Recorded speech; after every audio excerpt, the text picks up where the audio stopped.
Sahabat sosial sudah pada tahu bahwa tanggal 17 Agustus nantinya akan ada launching nih dari Kementerian Sosial, yaitu bantuan pangan non tunai akan disalurkan menggunakan vintage. Apakah warung nantinya akan dihapus juga? Ini banyak pertanyaan dari sahabat sosial dan saya ingin menjawab bahwa kemungkinan besar itu tidak.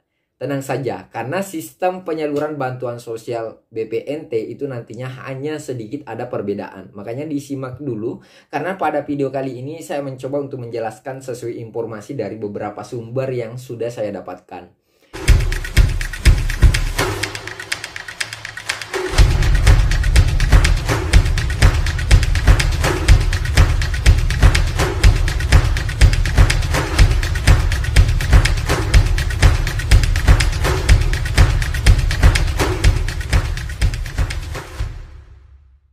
Namun sebelum kita lanjut videonya, pastikan sahabat sosial sudah mengklik tombol subscribe pada video kali ini.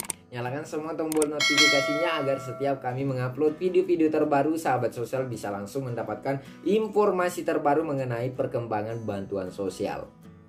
Oke sahabat sosial, bagi kalian yang penasaran bagaimana sih sistem penyaluran bantuan pangan non tunai nantinya, apakah tinggal menggunakan vintage dan e-warung ini akan dihapus? Namun sebelum kita lanjut, kita kenalan dulu dengan vintage ini, karena mungkin masih banyak sahabat sosial yang belum tahu vintage itu apa. Jadi vintage ini merupakan singkatan dari finansial teknologi. Nah, finansial teknologi ini adalah usaha jasa keuangan yang menggunakan teknologi. Jadi nanti penyaluran bantuan BPNT ini itu menggunakan teknologi yang lebih canggih. Dan kemungkinan sahabat sosial tidak menggunakan kartu manual lagi seperti kartu KKS sahabat sosial yang sahabat sosial gunakan sekarang. Jadi sahabat sosial kemungkinan besar tinggal menggunakan HP, nanti penyalurnya tinggal menggunakan HP, atau mungkin ada sistem lain untuk mencairkan bantuan sosialnya. Keren juga pasti nanti ini. Jadi tidak ada lagi yang kartunya terblokir, kartunya hilang, kartunya kartunya dicuri, karena kemungkinan semuanya berbasis teknologi. Nah, contoh vintage yang banyak digunakan di Indonesia sekarang itu seperti Link Aja, Dana, OVO, GoPay dan sebagainya. Ini kemungkinan yang akan digunakan pemerintah. Atau mungkin nantinya ada vintage baru khusus untuk bansos yang dibuat pemerintah. Kita tidak tahu, yang jelas ini merupakan sebuah gebrakan baru di Kementerian Sosial. Sebuah inovasi nih sahabat sosial. Nah, sahabat sosial, alasan Kementerian Sosial ini ingin mengubah sistem penyaluran bantuan pangan non tunai ini pastinya adalah untuk memudahkan agar penyaluran bisa dipercepat, memudahkan bantuan BPNT ini disalurkan, dan mudah untuk pemantauan dan pengawasan. Nah, karena dibandingkan dengan alat berbasis teknologi lainnya, penyaluran berbasis manual sendiri sesuai pengalaman ini dinilai terlalu banyak kekurangan. Benar atau tidak sahabat sosial? Nah, termasuk pengawasannya, pengendalian itu tidak maksimal. Nah, Kementerian Sosial sebenarnya sudah membocorkan kelebihan vintage nantinya, di mana vintage ini yang dijanjikan penyalurannya ini akan lebih akurat untuk bantuan sahabat sosial. Karena menurut hasil survei bahwa bantuan sosial nantinya jika menggunakan vintage itu lebih mudah memantau sahabat sosial untuk membelanjakan bantuannya sesuai pemanfaatannya dan kebutuhan sahabat sosial. Karena di aplikasi tersebut nantinya itu akan ada software yang menyediakan menu apa saja yang sahabat sosial belanjakan. Misal beras, telur, sayur, daging dan sebagainya. Karena kalau misalnya di menu tersebut nantinya tidak ada yang disediakan seperti rokok misalnya, berarti nanti sahabat sosial tidak bisa membelanjakan bantuan 200.000 ini untuk rokok. Nah, coba bayangkan nantinya bagaimana kerennya penerima manfaat menggunakan aplikasi untuk belanja. Ini bisa jadi nantinya juga dibelanjakan di Alfamart, Indomaret, dan sebagainya. Nah, pasti keren kan? Nah, cuman dibalik semua itu bisa jadi ada kekurangan sahabat sosial, termasuk persoalan fasilitas KPM. Seperti bagaimana yang KPM yang belum paham, tidak tahu masalah IT, bagaimana bagi orang tua apakah masih bisa nantinya diwakilkan untuk menyalurkan bantuannya. Nah, makanya ini banyak pihak yang sempat mempertanyakan untuk masalah ini dan meminta Ibu Risma untuk mempertimbangkan matang-matang.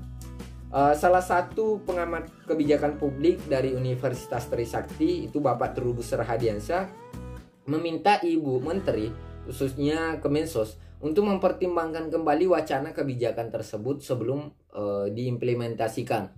Di antaranya itu karena katanya jangan sampai ada biaya yang dikeluarkan lagi oleh pemerintah jika ingin menggandeng perusahaan finansial teknologi.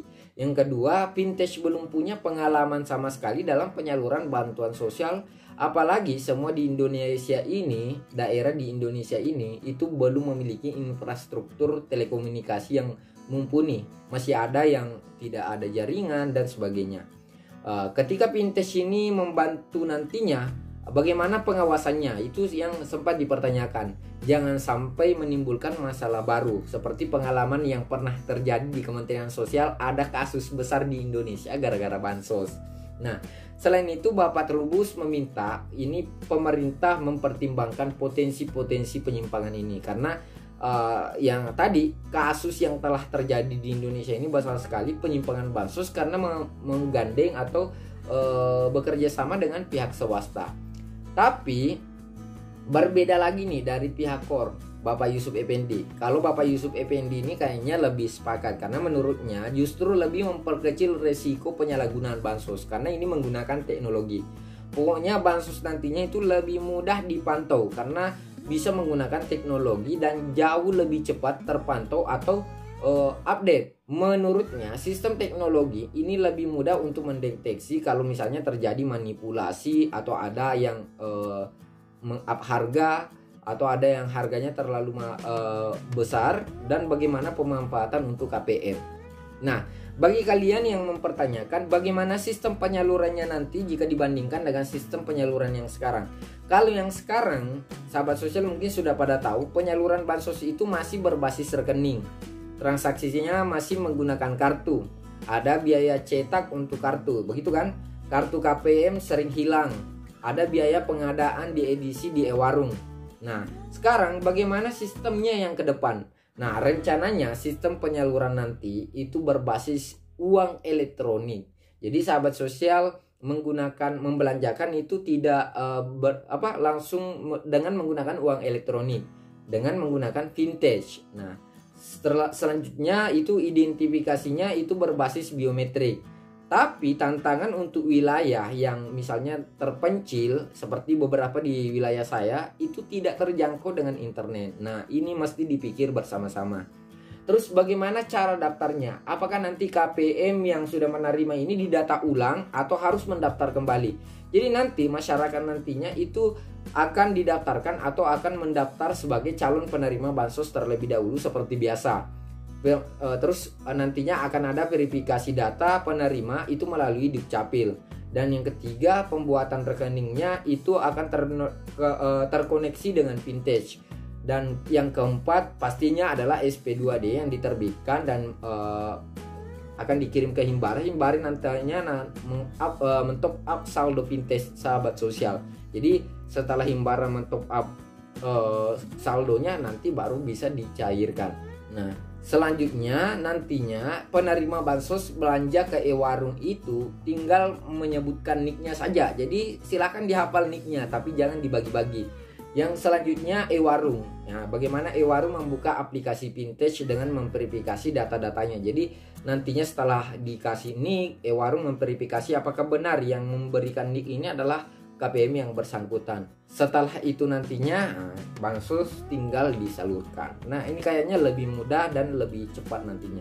Nah, menurut saya sahabat sosial ini lebih memudahkan nantinya. Karena semuanya berbasis teknologi, pemantauannya bisa kita simpulkan nantinya gampang untuk dipantau, gampang untuk bagaimana sahabat sosial memanfaatkan bantuannya itu langsung terpantau dari Kementerian Sosial. Nah, tapi bagaimana menurut sahabat sosial, apakah sepakat atau tidak? Kalau tidak sepakat, tulis alasannya di kolom komentar.